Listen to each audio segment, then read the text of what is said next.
আসসালামু আলাইকুম, কেমন আছেন সবাই? আশা করি সবাই ভালো আছেন। আমি আজহারুল ইসলাম।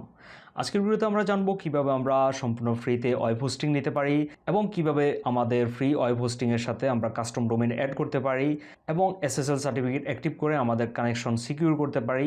এই সকল সম্পর্কে আমরা খুঁটিনাটি জানবো। দেন আমরা দেখব কিভাবে আমরা এর মধ্যে ওয়ার্ডপ্রেস ইনস্টল করে আমরা আমাদের ওয়েবসাইটকে রান করতে পারি। সো আর বেশি কথা না বাড়িয়ে চলুন শুরু করা যাক। আর যারা এখনও আমাদের চ্যানেলটি সাবস্ক্রাইব করেননি অবশ্যই সাবস্ক্রাইব করে দিবেন এবং পাশে থাকা বেল আইকনটিতেও প্রেস করে দিবেন যেন পরবর্তীতে নতুন কোনো ভিডিও আপলোড করলে সাথে সাথে পেয়ে যান।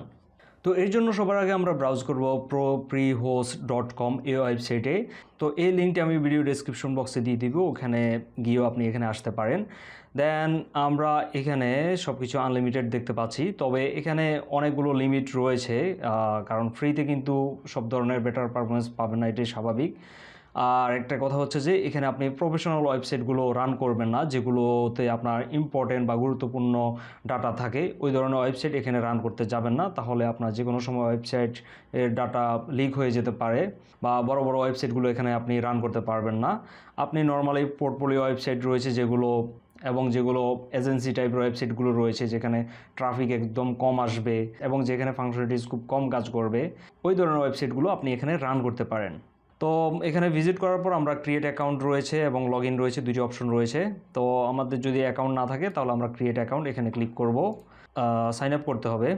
এখানে দেখুন আমাদের ইমেল অ্যাড্রেস এবং আমরা পাসওয়ার্ড দিব। পাসওয়ার্ড দেওয়ার পর এখানে আমরা ক্লিক করব। তো আমি আমার ইমেল অ্যাড্রেসটি দিয়ে দিচ্ছি এবং একটি পাসওয়ার্ড সেট করে দিচ্ছি। দেন আমরা এখানে ক্লিক করব। দেন আমরা দেখতে পাচ্ছি আমাদের অ্যাক্টিভেশন মেল চলে গেছে আমাদের ইমেল অ্যাকাউন্টে। তো আমরা আমাদের ইমেল অ্যাকাউন্টটি চেক করব।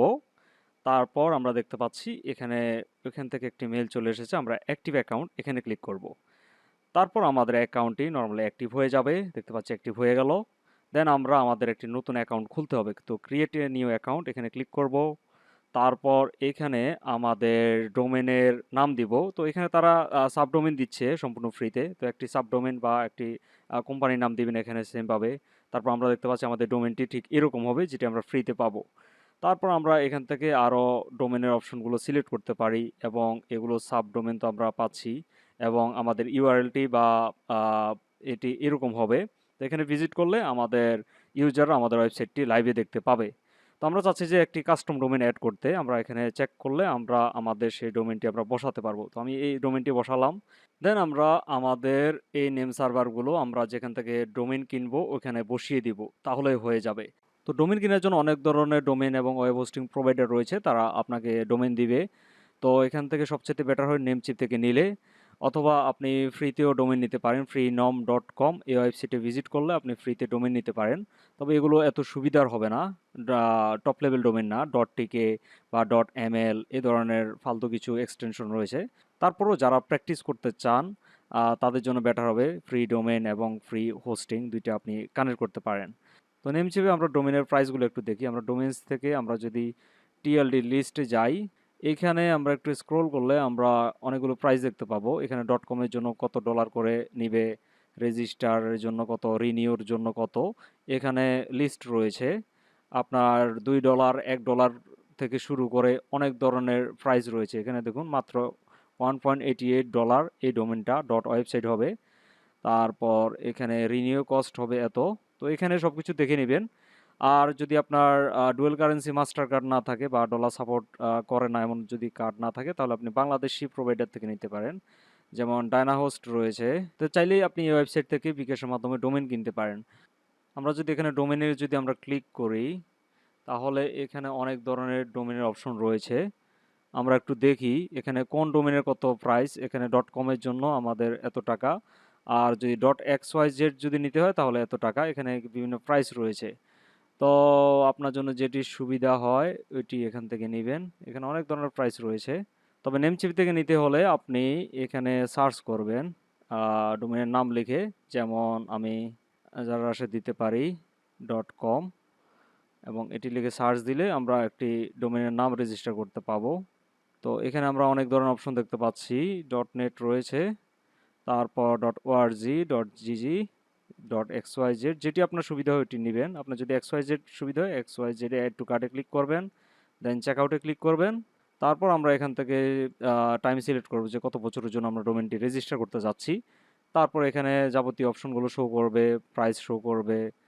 তারপর এখান থেকে কনফার্ম অর্ডারে আমরা ক্লিক করব। দেন এখানে আমাদের অ্যাকাউন্টে লগ ইন করতে বলবে, অথবা নতুন একটি অ্যাকাউন্ট আপনি এখান থেকে user name, password, first name, last name বা ইমেল অ্যাড্রেস দিয়ে ক্রিয়েট করতে পারেন। তো আমার যেহেতু একটি অ্যাকাউন্ট রয়েছে, আমি লগ ইন করতেছি। দেন আমরা সাইন ইন অ্যান্ড কন্টিনিউ এখানে ক্লিক করব।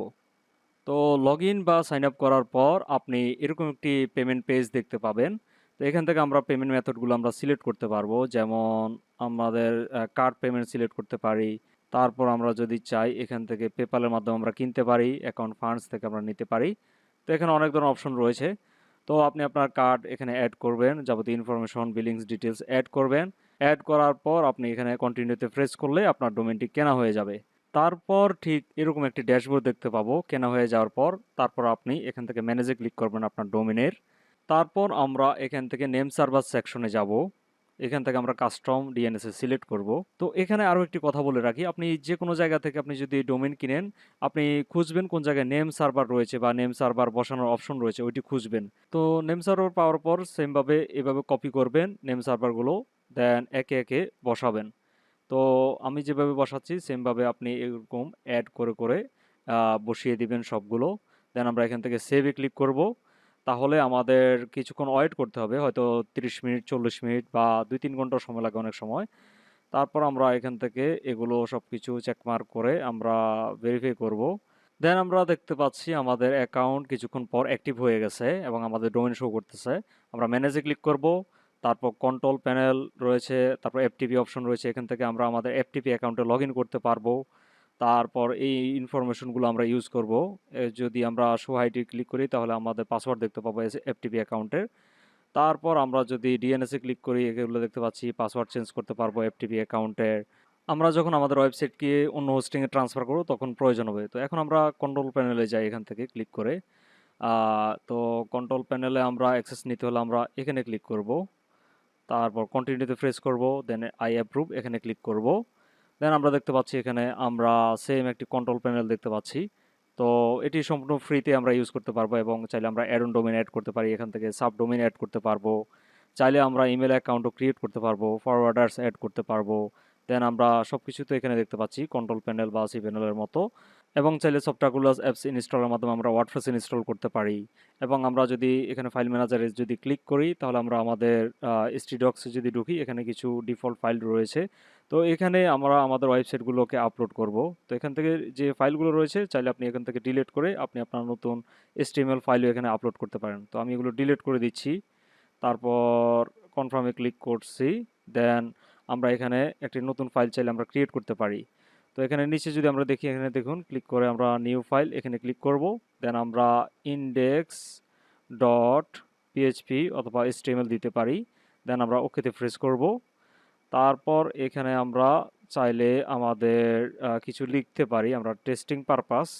তো কিছু লিখলে আমরা ওইটি দেখতে পাবো। তো আমি এটি ডিলিট করে দিলাম, কারণ আমি চাচ্ছি যে ওয়ার্ডপ্রেস ইনস্টল করতে। তো সফটওয়্যারগুলো অ্যাপস ইনস্টলার এখানে যাব। তো এখানে যাওয়ার পর আমরা আগে ওয়ার্ডপ্রেসটা ইনস্টল করে নিই। এখানে ওয়ার্ডপ্রেস ছাড়া অনেক ধরনের অপশন রয়েছে, তো আমরা ওয়ার্ডপ্রেস ইনস্টল করব। ইনস্টলে ক্লিক করলাম। তো এই ডোমেনটি আমরা মাত্র অ্যাড করেছি, যেটি আমরা এখানে দেখতে পাচ্ছি। তো এখানে এটি আমরা এখান থেকে সিলেক্ট করে দিব। তারপর ইন ডিরেক্টরি এখানে অবশ্যই ফাঁকা রাখবেন, কিছু রাখবেন না। আমরা চাচ্ছি যে সরাসরি আমাদের ডোমেনে আমাদের ওয়েবসাইটটি ইনস্টল করতে। দেন এখান থেকে আপনি ওয়ার্ডপ্রেসের ভার্সন সিলেক্ট করতে পারেন। তারপর এখানে সাইট নেম দিতে পারেন। তো আমি একটি সাইট নেম দিলাম। এবং আপনি এখান থেকে চাইলে আপনার ওয়েবসাইটের ডেসক্রিপশন বা ট্যাগলাইন দিতে পারেন। তারপর অ্যাডমিন অ্যাকাউন্ট লগ ইনের জন্য ইউজার নেম এবং পাসওয়ার্ড দিতে পারেন, যেটি দিয়ে আমরা ওয়ার্ডপ্রেসে লগ ইন করবো। একটু পরে আমরা লগ ইন করা দেখব। তারপর আপনি এখান থেকে পাসওয়ার্ডটি সিলেক্ট করে দিতে পারেন বা সেট করতে পারেন। তো আমি আমার একটি পাসওয়ার্ড এখন সেট করে দিব, এখানে এটি হাইড করে আমি আমার পাসওয়ার্ডটি সেট করে দিলাম। তারপর আপনি আপনার ওয়ার্ডপ্রেসের ইমেল অ্যাকাউন্ট এখানে দিতে পারেন, যেটি আপনি যদি কখনো পাসওয়ার্ড ভুলে যান তাহলে এটি দিয়ে রিকভার করে নেবেন। তো সিম্পলি আপনি এটি সিলেক্ট করে দিবেন, তারপর একদম নিচে চলে যাবেন। তারপর আমরা চাইলে এখান থেকে থিমও সিলেক্ট করতে পারি, চাইলে আমরা পরক্ষণেও থিম আমরা সিলেক্ট করতে পারি। তো আমরা এখানে ইনস্টলে ক্লিক করব। ইনস্টলে ক্লিক করার পর দেখতে পাচ্ছি আমাদের ওয়ার্ডপ্রেস ইনস্টল হয়ে গেছে। তো আমরা ভিজিট করলে কিন্তু আমাদের ওয়েবসাইটটি দেখতে পাবো এখন। তো আমরা একটু ফাইল ম্যানেজারে একটু রিলোড দিয়ে দেখি এখানে এসে htdocs ফোল্ডারের ভিতরে। তো এখানে দেখতে পাচ্ছি আমাদের সকল ফাইল চলে এসেছে ওয়ার্ডপ্রেসের ডিফল্ট ওয়ার্ডপ্রেসের যে ফাইলগুলো নর্মালি থেকে থাকে ফাইলস অ্যান্ড ফোল্ডার htdocs-এর ভিতরেই। তো এগুলো সব কিছু ঠিকঠাকভাবে কাজ করতেছে। তো তার মানে সব কিছু ঠিক রয়েছে। তো আমরা এখন কি করব, আমাদের ওয়েবসাইটটা একটু ভিজিট করি, ডোমেইনটা একটু ভিজিট করে দেখি দেখি কাজ করে কিনা। তো এখানে আমরা কিন্তু একটি ওয়েবসাইট দেখতে পাচ্ছি, কারণ এটি আমাদের অন্য একটি হোস্টিংয়ের সাথে কানেকশন ছিল। তো এটির সমাধান করার জন্য আমরা কি করব, আমরা একটা কাজ করতে পারি, আমরা চেক ডিএনএস এটি লিখে আমরা সার্চ করব এবং ডিএনএস চেকার এখানে যাব এই ওয়েবসাইটে। তো এখান থেকে আমরা আমাদের ডোমেনটি সিলেক্ট করে দিব বা ডোমেনটি টাইপ করব, তারপর এনএস সিলেক্ট করব, মানে নেম সার্ভার আপডেট হয়েছে কিনা আমরা দেখব। দেন আমরা সার্চে ক্লিক করব। সার্চে ক্লিক করলে দেখতে পাচ্ছি আমাদের এখানে ক্রস শো করতেছে, কিছু কিছু জায়গায় আমরা নেম সার্ভারগুলো দেখতে পাচ্ছি। তো এর জন্য আমরা 20 থেকে 30 মিনিটের মতো ওয়েট করব। দেন আমরা আবারও একটু রিলোড দিব আমাদের ওয়েবসাইটটি। দেন আমরা দেখতে পাচ্ছি এখানে আমাদের নতুন ওয়েবসাইটটি শো করছে এবং যেটি আমরা নতুন ইনস্টল করেছি। তারপর আমরা যদি লগ ইন করতে হয় তাহলে wp-admin এটি লিখে এন্টার দিব এবং এটির মাধ্যমে আমরা আমাদের ওয়েবসাইটটিকে লগ ইন করবো বা ড্যাশবোর্ডে লগ ইন করবো। তারপর আমরা আমাদের যে ইউজার নেমটি দিয়েছিলাম ওয়ার্ডপ্রেসের ওইটি এবং পাসওয়ার্ড ওইগুলো দিয়ে আমরা লগ ইনে প্রেস করব। তারপর আমরা আমাদের পরিচিত ওয়ার্ডপ্রেসের ড্যাশবোর্ডটি দেখতে পাচ্ছি। অ্যাপিয়ারেন্স থেকে আমরা থিমস অ্যাড করতে পারবো, প্লাগইনস থেকে আমরা প্লাগইন অ্যাড করতে পারবো, নতুন নতুন প্লাগইন বা থিম, এবং এখান থেকেই আমরা আমাদের ওয়েবসাইটটিকে ডিজাইন করতে পারবো, নতুন নতুন ফাংশনালিটিস অ্যাড করতে পারবো। সো আশা করি এই পর্যন্ত বুঝতে পেরেছেন। তো এখন আমরা আমাদের SSL সার্টিফিকেট অ্যাক্টিভ করব। আমরা যদি এখানে দেখি আমাদের কানেকশন সিকিউর দেখাচ্ছে না, তো আমরা আমাদের কানেকশন সিকিউর করতে হবে। তাহলে আমরা এরকম দেখতে পাবো কানেকশন সিকিউর, যদি আমরা অ্যাক্টিভ করি SSL সার্টিফিকেট। প্রত্যেকটি ওয়েবসাইটে এই যে দেখুন কানেকশন সিকিউর রয়েছে। তো এটি ঠিক করার জন্য আমরা ক্লাউডফ্লায়ারে যাব, যেটি ফ্রিতে CDN এবং আপনাকে SSL সার্টিফিকেট দিবে। তো এখানে cloudflare.com এখানে ভিজিট করবেন। দেন আমরা লগ ইনে ক্লিক করব। তো লগ ইন পেজ থেকে আমরা চাইলে আমাদের অ্যাকাউন্ট ক্রিয়েটও করতে পারবো। আমরা যদি সাইন আপে ক্লিক করি তাহলে আমরা আমাদের ইমেল এবং পাসওয়ার্ড দিয়ে আমরা সাইন আপও করতে পারবো। তারপর আমরা এখান থেকে অ্যাড এ সাইট এখানে ক্লিক করব এই বাটনটিতে। দেন আমরা আমাদের ডোমেনটি পেস্ট করে দিতে হবে। তো আমরা আমাদের ডোমেনটি সিম্পলি এখান থেকে কপি করে নেই। দেন আমরা কপি করার পর আমরা আমাদের এখানে আসার পর পেস্ট করে দিলাম। দেন অ্যাড সাইট এখানে ক্লিক করব। তো এটিতে প্রেস করার পর আমরা ফ্রি প্যাকেজটি সিলেক্ট করে আমরা কন্টিনিউতে প্রেস করব। তারপর এখান থেকে আমরা আবারও কন্টিনিউতে প্রেস করব। তারপর আমরা এখানে দেখতে পাচ্ছি চেঞ্জ ইউর নেম সার্ভার। তো আমাদের নেম সার্ভার চেঞ্জ করতে বলছে, আমরা এখান থেকে এটি কপি করব। কপি করে আমরা আবারও আমাদের এখানে যাব, ডোমেনের এখান থেকে ম্যানেজে আবারও ক্লিক করব। আমরা কিন্তু একটু আগে কিন্তু এই যে এগুলো চেঞ্জ করেছিলাম, তো আমরা ওইটি রিপ্লেস করে আমরা এটি বসিয়ে দিব। এই দুটি নেম সার্ভার আমরা এখানে বসিয়ে দিব আবারও। তারপর আগেরগুলো আমরা ডিলিট করে দিব। তারপর আমরা এখান থেকে এটি সেভ করব। সেভ করার পর আমরা ডান চেক নেম সার্ভার এখানে আমরা ক্লিক করব। তারপর আমরা গেট স্টার্টেড এখানে ক্লিক করব। দেন এখান থেকে আপনি HTTPSটি আপনি অন করে রাখবেন। তো এটি যদি বন্ধ থাকে তাহলে এটি আপনি এখান থেকে চালু করে রাখবেন। দেন সেভে ক্লিক করবেন। দেন এখানে আর কিছু করার প্রয়োজনে আমরা এখানে সেভে ক্লিক করব। তারপর এখানে আবারও সেভে ক্লিক করব। দেন ফিনিশে ক্লিক করব। তো তাহলে মোটামুটি হয়ে গেল আমাদের সেটআপ। তো এখান থেকে আমরা তো সব কিছু দেখতে পারবো। তো আমরা এখন SSL TLS এখানে ক্লিক করি। এখানে ক্লিক করার পর আমরা ফ্লেক্সিবল সিলেক্ট করে আমরা একটু নিচে এসে এটি আমরা চালু করে রাখতে পারি, সমস্যা নেই। তারপর আমরা EDGE সার্টিফিকেটস এখানে ক্লিক করব। তারপর এখানে এটি আমরা চালু করে দিব, অলওয়েজ ইউজ HTTPS। দেন আমরা আমাদের ডোমেনটি একটু ভিজিট করি। 4 থেকে 5 মিনিট সময় লাগতে পারে আপনার SSL সার্টিফিকেট অ্যাক্টিভ হতে। দেখুন আমাদের কানেকশন সিকিউর শো করছে এবং আমাদের ওয়েবসাইটের স্পিডও কয়েক গুণ বেড়ে গিয়েছে। আমরা যদি এটি লিখে এন্টার দিই, দেখুন অনেক দ্রুত চলে এসেছে এই পেজে এবং সব কিছু ঠিকঠাক থাকার পর আমরা এখানে দেখতে পাচ্ছি ইমেজগুলো শো হচ্ছে না। তো ইমেজ ফিক্সড করার জন্য আমাদের একটি প্লাগইন অ্যাক্টিভ করতে হবে। তো প্লাগইনস থেকে অ্যাড নিউতে যাবো, SSL লিখে সার্চ করে আমরা এটি ইনস্টল করব এই প্লাগইনটি। তারপর আমরা অ্যাক্টিভ করব। অ্যাক্টিভ করার পর আমরা এখান থেকে এটি চেক মার্ক করে আমরা এটিতে আমরা ক্লিক করব এই বাটনটিতে। তারপর আমরা আমাদের ওয়েবসাইটটিকে আবারও লগ ইন করবো। লগ ইন করার পর দেখতে পাচ্ছি সব কিছু ঠিকঠাকভাবে কাজ করতেছে। দেন আপনি চাইলে ওয়ার্ডপ্রেসের থিম ইনস্টল করে আপনি ওয়েবসাইট ডিজাইন করতে পারেন। তো এগুলো নিয়ে আমার এই ইউটিউব চ্যানেলে অনেকগুলো ভিডিও রয়েছে কীভাবে ওয়ার্ডপ্রেস দিয়ে ওয়েবসাইট বানাতে হয়। তো ওগুলো আপনি চাইলে ফলো করতে পারেন। সো আশা করি ভিডিওটি বুঝতে পেরেছেন। যদি কোনো সমস্যা হয় তাহলে কমেন্ট করতে পারেন। আর দেখা হচ্ছে অন্য কোনো ভিডিওতে। সে পর্যন্ত সবাই ভালো থাকুন। আল্লাহ হাফেজ।